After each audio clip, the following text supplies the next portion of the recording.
أعوذ بالله من الشيطان الرجيم.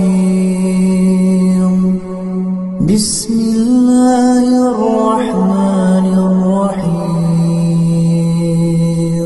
ألف لام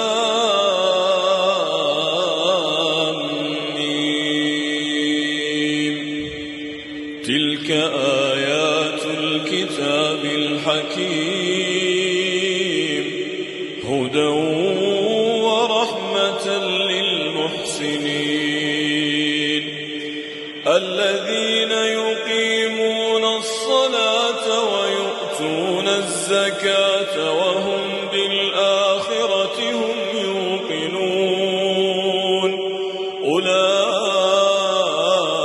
على هدى من ربهم وأولئك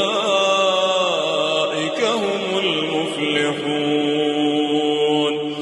ومن الناس من يشتري لهو الحديث ليضل